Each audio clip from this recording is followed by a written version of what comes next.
தலைவா ஓட்டுநர்லாம் உசாரா வேண்டிய நேரம் வந்தாச்சு. இந்த வீடியோவை ஷேர் பண்ணுங்க. தயவுசெய்து சொல்றேன், ஓட்டுநர் அனைத்து பேரும் சிக்னல் உள்ள கேமராவை கொஞ்சம் பார்த்து ரோட்டை கிராஸ் பண்ணுங்க. என்னடா விஷயம்னு பார்த்தீங்கன்னா, ஆட்டோமேட்டிக்கா பில்லு வந்துடுது. போட்டோ எடுத்துட்டு நம்மளுக்கு எஃப்சிக்கு போகும்போது தான் பில்லு வருது. ஒருத்தர் டிரைவர் 11,000 கட்டிக்கிறாரு, ஒரு டிரைவர் 4,000 கட்டிக்கிறாரு, ஒரு டிரைவர் 2,500 ரூபாய் கட்டிக்கிறாரு. இந்த மாதிரி எஃப்சிக்கு போகும்போது தான் உங்களுக்கு தெரியும் நம்ம வண்டி மேலே எவ்வளோ கேஸ் இருக்குன்னு. தயவு செய்து சொல்கிறேன், நம்மளே எஃப்சி டைமில் கடனை உடனே வாங்கி தான் பண்ணுறோம். இன்னும் கொஞ்சம் கடன் வாங்கக்கூடாதுன்றதுக்கோசம் இந்த வீடியோ பதிவு. கிடையாது தலைவர், 5 நிமிஷம் நம்ம நின்று போகிறதுனால ஒன்றும் ஆக போதில்லை. கஸ்டமரோட நம்மளுக்கு 100-200 சேர்த்து கொடுக்க போது கிடையாது. 20 ரூபாய் சேர்த்து கொடுக்கறதுக்கு அவ்வளோ பேசிட்டு தான் ஏறுறாங்க வண்டியில். சரியா, நம்ம கேட்குறோம் தான், என்ன பண்ணுறது, நம்ம தலையெழுத்து ஓட்டி தான் ஆகணும். அதுக்கப்புறம் இந்த பீரோ ஏற்றுறது, வண்டியில் பெரிய பெரிய லக்கேஜ் ஏற்றுறதுனால என்ன ஆகுதுன்னா, ரன்னிங்கில் இனோவா நம்மளுக்கு போகும் தெரியுமா, டிராஃபிக் இனோவா போகும் பார்த்தீங்களா, அதில் கேமரா பொருத்தப்பட்டுக்குது.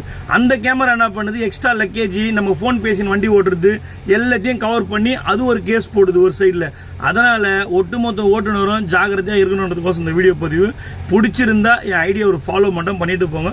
இந்த வீடியோவை ஷேர் பண்ணுங்கள்.